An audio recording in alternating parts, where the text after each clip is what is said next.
د الله سبحانه وتعالی سلامتی، رحمت او برکت دې پر تاسو وي. ښه راغلاست. د روژې ځانګړې خپرونه ده. په دې خپرونه کې در سره زه احمد شکیب احمدي یم او د دې ترڅنګ علما هم را سره شته ده. په نننۍ خپرونه کې به بیا هم د روژې په ځینو حکمتونو باندې بحث کوو. یوه ډیره مهمه مسله چې تر ډیره حده پورې په یوې کورنۍ کې د هغې د نشتون له امله تاوتریخوالی رامنځته کیږي، جنګونه رامنځته کیږي، جګړې رامنځته کیږي او یوه کورنۍ چې دی بالاخره نارامه کیدلی شي د دې له امله د کورنۍ د مشر بېحوصلګي ده او دغه بېحوصلګي معمولا په روژه کې ډیریږي.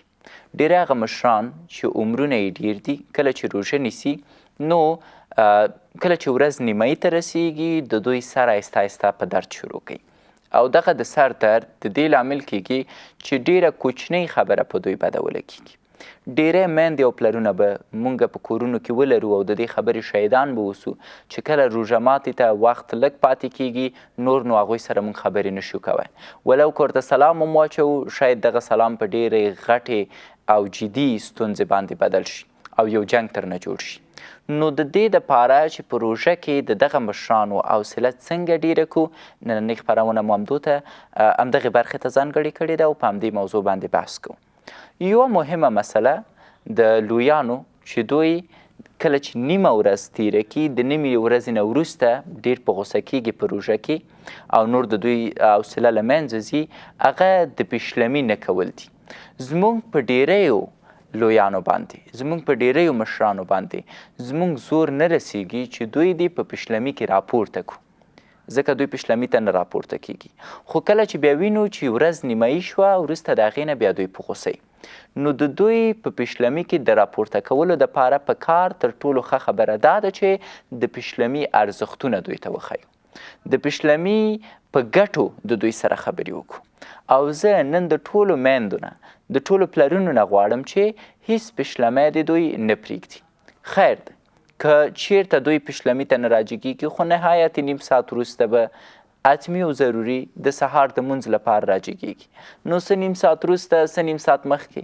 په کار ده چې راپورته شئ او پیشلمی وکئ.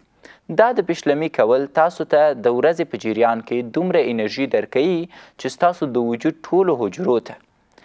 هغه لازم خواړه کوم چې حجرې ورته اړتیا لري هغه ورسیږي او کله چې ستاسو وجود ته هغه د اړتیا وړ مواد ورسیدل نو بیا په انسان لړزه نه راسي، انسان کمزوری کیږي نه، انسان په ګرمۍ کې د ساړو احساس نه کوي، انسان سردرد نه وي، انسان ګنګس نه وي او د انسان صبر او حوصله هم له منځه نیسي. دا یوه مسله. دوهمه مسله چې دوی لویان باید ورته پاملرنه وکړي هغه د تمرین او د ورزش مسله ده. ډیری وخت یو مشر چې د هغه سن د 40 کالو نه پورته نهایت تر 80 کلنۍ پورې تر دې حده پورې دا ښه ښایسته پیشلمی کوي، ولې د ورځې په جریان کې بیا هم په غوسه د ورځې په جریان کې بیا هم بې صبرئ، د ورځې په جریان کې بیا هم د لوږې احساس کوي او د ورځې په جریان کې بیا هم ټول له ده نه ډارېږي چې که چېرته دته کومه خبره وکړو خدای مکه چې راپسې راپورته شي او موږ ونه وهي. د دې لامل دا دی چې د دوی د هضمي سیستم هغه حرکات، د هضمي سیستم هغه کړنې اوس د پخوا په څیر نه دي، اوس د ځوانۍ په شکل نه دي. یعنی دوی اړتیا لري چې د خوړو د هضمولو دپاره وګرځي، دوی اړتیا لري چې د خوړو په تبدیلولو د انرژي په موادو په تبدیلولو دپاره تمرین وکړي. نو کله چې دوی پیشلمي کې ښه ډېر خوراک وکړه وروسته یې د سهار مونځ وکړه، د سهار مونځ نه وروسته دې دوی حرکت وکړي، قدم دې ووهي، ودې ګرځي یا د تمرین او سپورټ وکړي. که چیرته زموږ یو مشر پیشلمی کوي پسې د سهار مونځ کوي او بیا ورپسې ویده کیږي تر 10:30 بجو پورې نو هغه کوم خواړه چې ده خوړلي هغه په وجود کې نه هضمیږي او کله چې دا خواړه هضم نشي نو هغه په انرژۍ نه بدلیږي او کله چې په انرژۍ بدل نشي نو د ده سره د دې چې پیشلمی کړی دی، سره د دې چې معده ډکه ده د خوراک نه، ولې وجود هغه خپلې اړتیاوې نشي پوره کوی او کله چې وجود خپلې اړتیاوې پوره نه کړي لومړنۍ نښې په سر کې د څړیکو پیدا کیدل دي یا په سر کې د درد پیدا کیدل دي او دا بیا تر ډیره حده پورې د دې لامل کیږي چې زموږ دغه مشر غوسه ناک اوسي. دی دوهم دلیل شو. دریم دلیل د دې د خاطره چې مشران په روژه کې معمولا سردردي او بې حوصلې کیږي هغه د ورځې په جریان کې د دوی د حد نه ډېرې خبرې دي. مثلا یو مشر وروسته د دې چې پشلمۍ وکړي د سهار لمونځ ته لاړ بالاخره پسې ورځ شوه دا په یو باس کې د یو چا سره نښلي او دا باس په ځانګړي ډول که چیرته سیاسي نو بیا به بیخي ګرمي تر ساعتونو پورې دوام کوي او دا مشر تر ډیره حده پورې په دغه بحث کې هغه زموږ په عامه اصطلاح کړنګېږي خبرې کوي بحث کوي جدي کېږي کله چې دا خبرې د حد نه ډیرې شي دغه جریانات د حد نه ډیر شي دغه مناظره له حد نه ډیره شي د ده سر آهسته آهسته ورسره په درد شي او کله چې سر په درد شي د بلې خوا نه دی خوراک ورسره نشي کوی د بلې خوا نه دی چې دی اوبه ورسره نشي څښلی نو دغه درد بالاخره په بې حوصلګۍ بدل شي هغه نو بیا که ماشوم نه یو عادي ګیلاس هم وغورځېږي دا ورپسې راجیګ شي 2-3 لغتې ووایي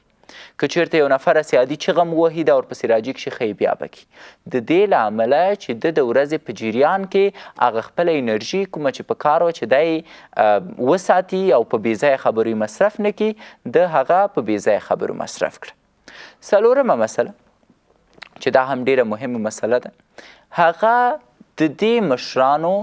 د ژوند سټایل دی یعنی که چیرته دوی د سردرد سره مخامخ کیږي یو لامل دی چې یو نفر ځان په اتاق کې قید کړی کله هر سهار نه تر ماښامه ویده دغه خپله ډیر خوب هم کیدی شي د سر د درد لامل شي.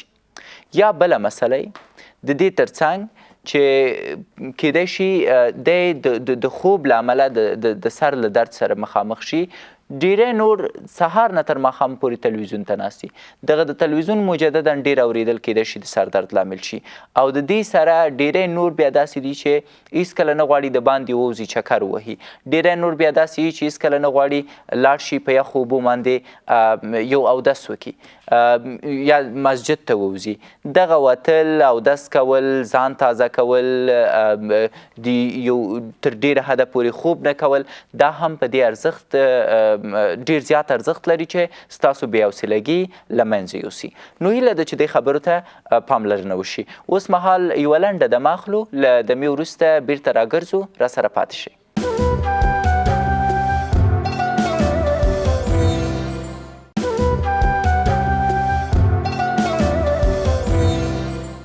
بیا هم ښه راغلاست. د خپرونې په دوهمه برخه کې د پوښتنو او ځوابونو لړۍ ده. په دې لړۍ کې راسره محترم مولوي صاحب نور پاچا حماد. مولوي صاحب ستړی مه شي. سلامت اوسئ. کور ودان.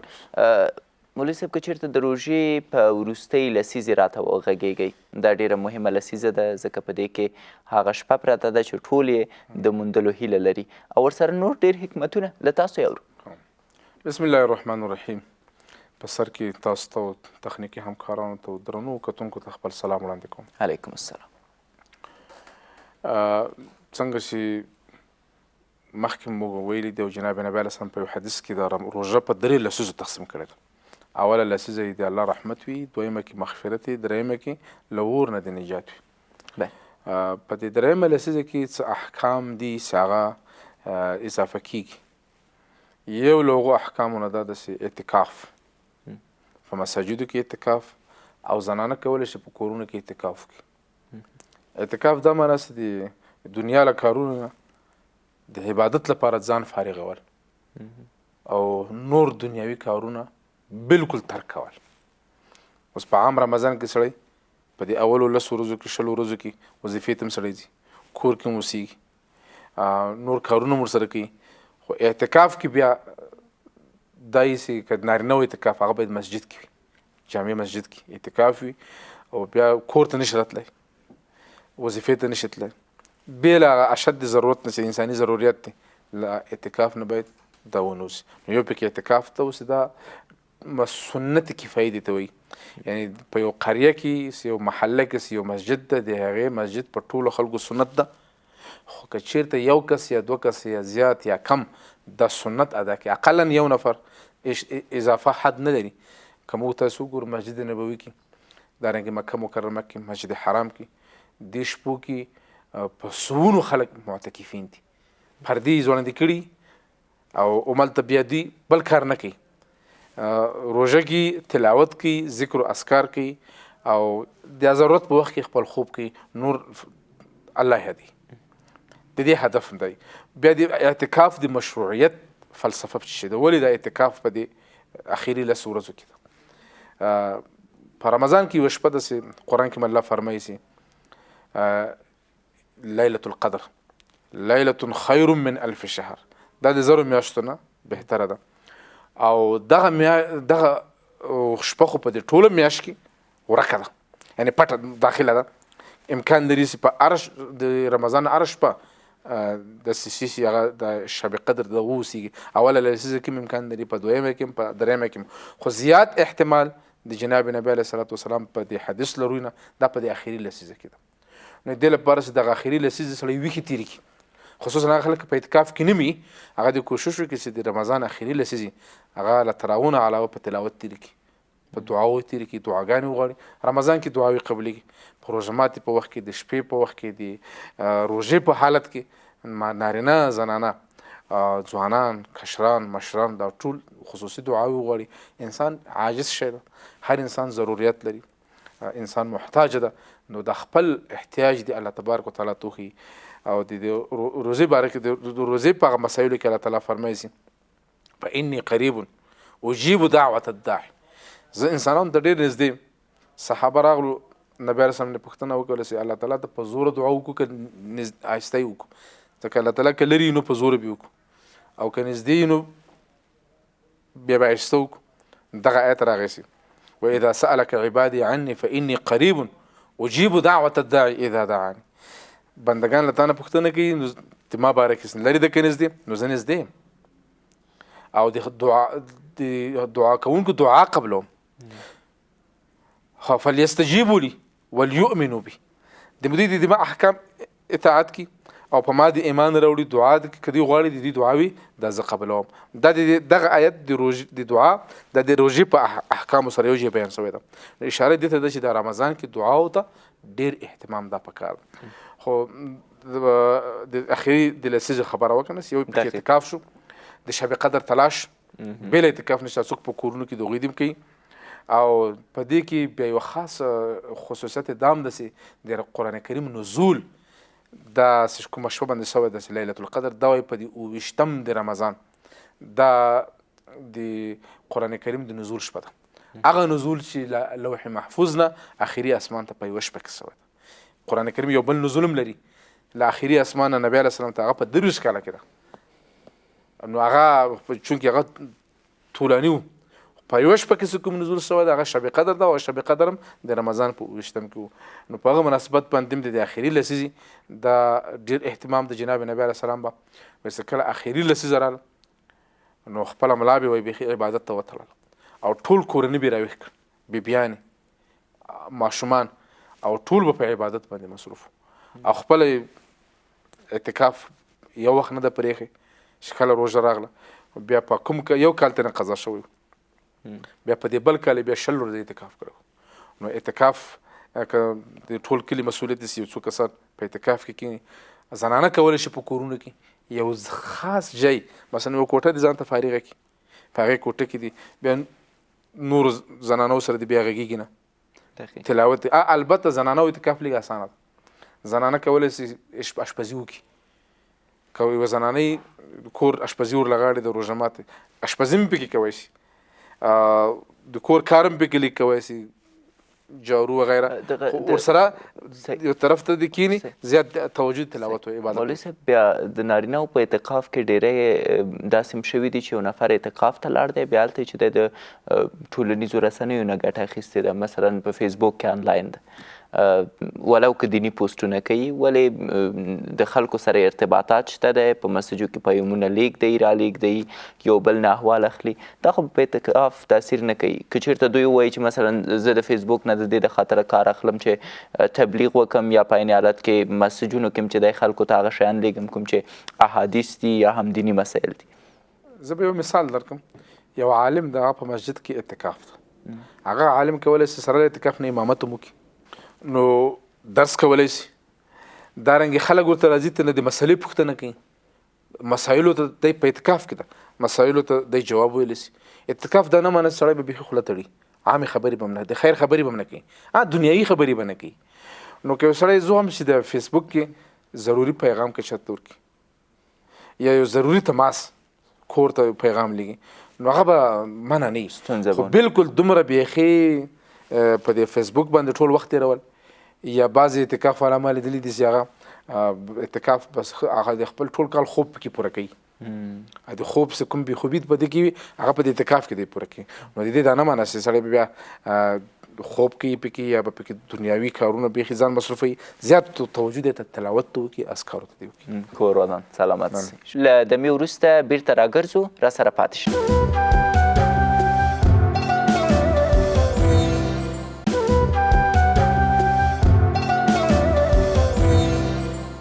بیا هم ښه راغلاست په خپرونه کې را سره محترم قاري صاحب محمد حلیم رحیمي دی قاري صاحب محترم ستړی مه شئ ډېر زیات خوشحاله یم چې د زکات موضوع مو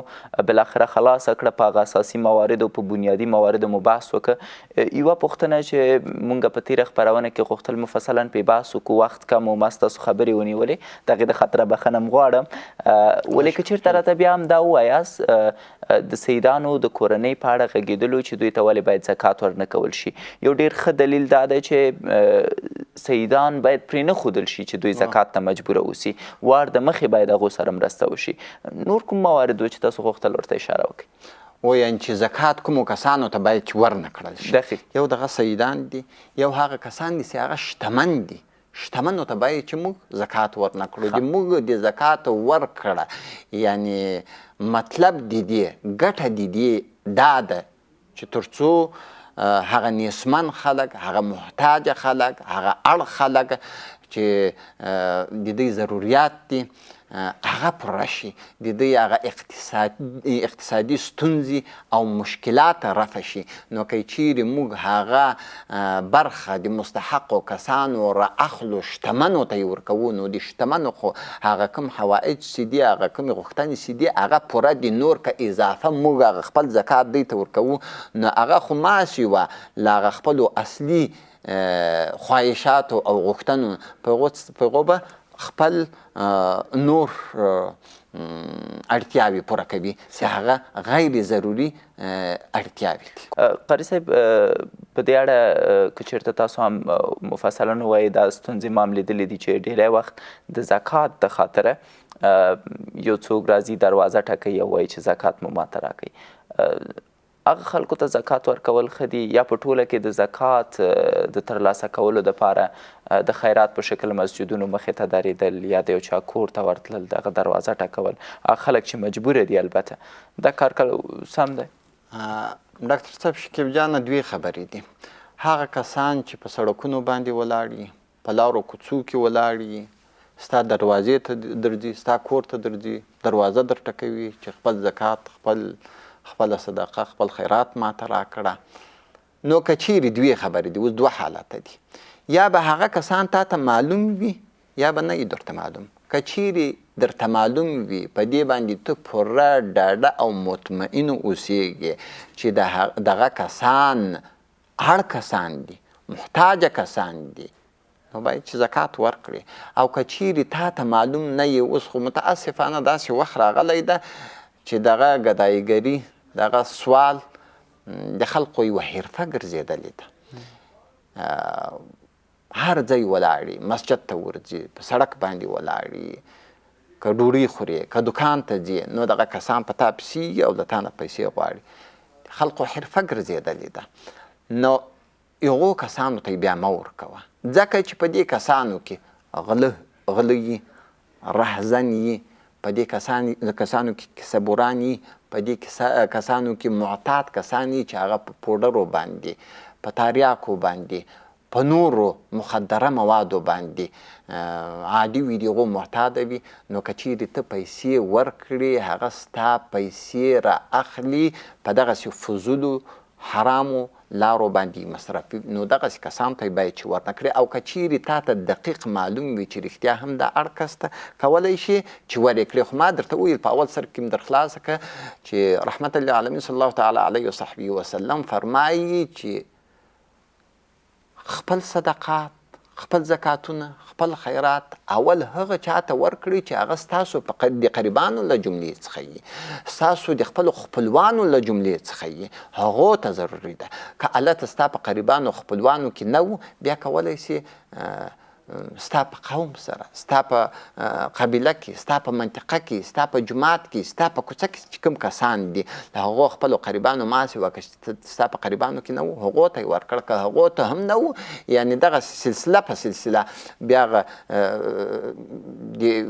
ولسوالۍ والو ته، د ولایت والو ته، که په هغه هېچا کې دغسې غریبان نه وو، بیا کولی سي چې هر ځای د وطن په هر ګوټ کې په هر کونج کې مستحق کس تا پیدا کړه، کولی شي چې هغه ته یې ورکړي، خو په خپلوانو کې 2 چنده اجر ده. نو اولې باید چې خپلو خپلوانو ته ورکړي. د وروستۍ پوښتنې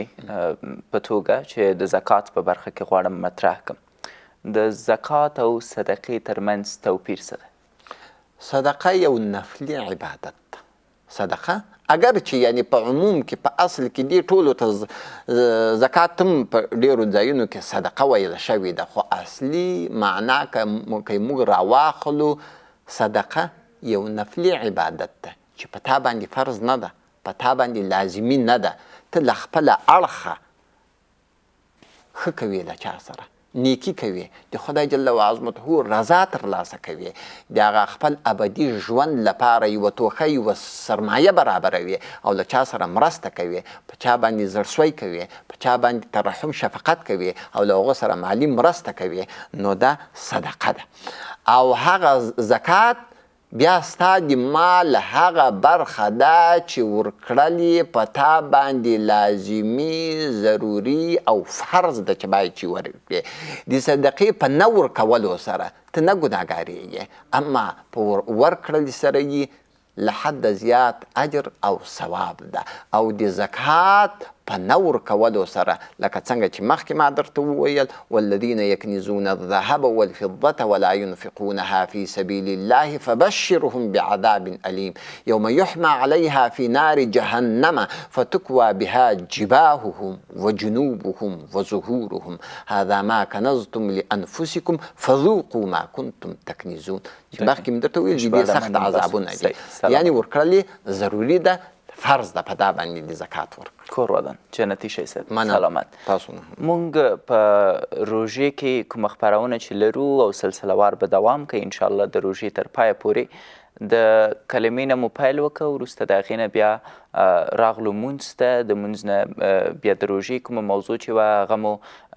مفصلا د مولوي صاحب نور پادشاه سره پې بحث کړی دی او په ډېرو مواردو باندې غږېدلي یو. د زکات مسله قاري صاحب محمد حلیم رحیمي هم بیان کړه چې څو ورځې مو پې مسلسل بحثونه درلودل. په راتلونکو ورځو کې کومې چې پاتې دي په دې برخه کې چې د اسلام د 5 بناو برخه ده، دغه تسلسل ته به دوام ورکوو او د حج په اړه به غږېږو. هغوی چې حج ته د تللو نیت لري دا خپرونه د راسره جدا په ځانګړي ډول دغه برخه یې تعقیب کړي. تر بیا او بلې خپرونې مو الله مل ښې چارې ښه وخت.